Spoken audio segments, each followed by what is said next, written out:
At ayun na nga, no, i-review naman natin itong pagkapanalo ni Slakwan sa video daw, sabi ni Rafian. At binalikan ko lahat to eh. Ito pala si Slakwan ay parang binoto ng walang kadahilanan at nanalo pa sa laban ni Plaridel. At maraming nagtaka kahit sa sarili niya nagtaka siya eh. Kahit si Enigma. Ito yung first sa kasaysayan na binawi yung pagkapanalo bago pa mag-J-Block At talagang nakakatawa lang din. Ito yung talagang decision na napatawa ako eh. At hinimay ko lahat. So pakinggan natin tong sinabi ni Rafian.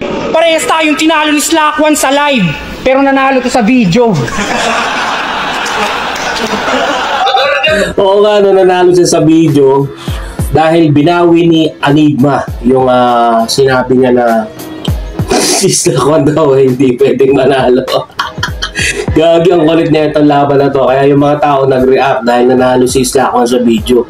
Kasi napaka-controversial na laban to. Slakwan vs Plaridel. Tapos ganun pa yung nangyari. Ang kaganda doon ng mga bars.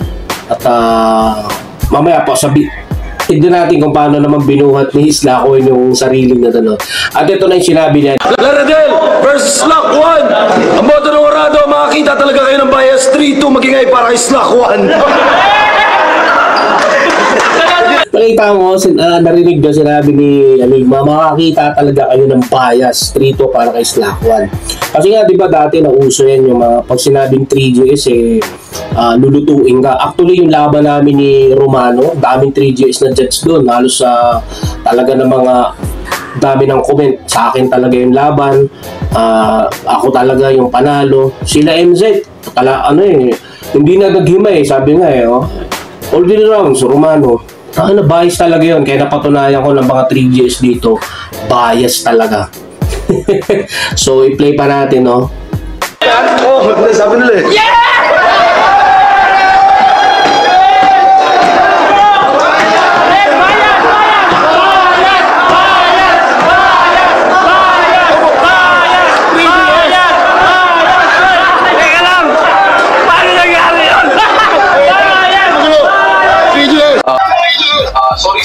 Diba? Bakit si Shernan bias. Tapos biglang sumingit si Damsa, Paano nangyari yun?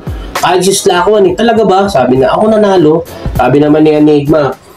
Sabi nila puta na grabing bias yun, malamang 3GS ang nag-judge Anong gagawin natin, diba? Sobrang yun, sobrang weird din itong moment na to, pangyayari, Pero lupit na comment dito, talagang parang binabawi ng mga tao. Bakit nanalo yan? Bakit ganito?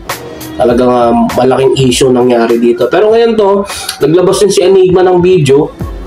Hinimay talaga natin. Sabi dito pakinggan natin. Sorry Slak, reverse decision. Hindi ka pwedeng manalo sa labang to. Panalo dito si Plaridel. Uking ina, hindi ka pwedeng manalo dito. Reverse decision, sabi ni Enigma. Hindi ka pwedeng manalo dito kay Plaridel. Siguro pinanood niya at hinimay nila ni na decision. Talagang pero nakakabilib si Enigma yung nag-decision dito sa flip top talagang nirespeto. Pero sa PSP, si Pibus yung nag-decision sa kay J-Block, tapos kay Mo talagang grabe yung beto doon, talagang na-bash ang PSP pati si Pibus, nawala yung kredibilidad ng battle league na yun. Talagang sobrang makasaysayan yung battle na yun. At si J-Block nga nag-trending din dahil hinabol siya ni Pibus. Ang kulit din yan. So play pa natin at ito naman yung pag-review ni Slakwan tsaka ni Looney sa battle at napag-usapan nila yung laban nila dito kay Plaridel. Pakinggan natin kung paano binuhat naman ni Slakwan yung sarili niya. 2 rounds. Pero malakas ba yung 2 rounds mo para sa'yo? Sa akin, idol, kakapalan ko ng mukha ko, malakas talaga. Malakas talaga siya. Kaya manglaglag ng mga ng mga average size. Average.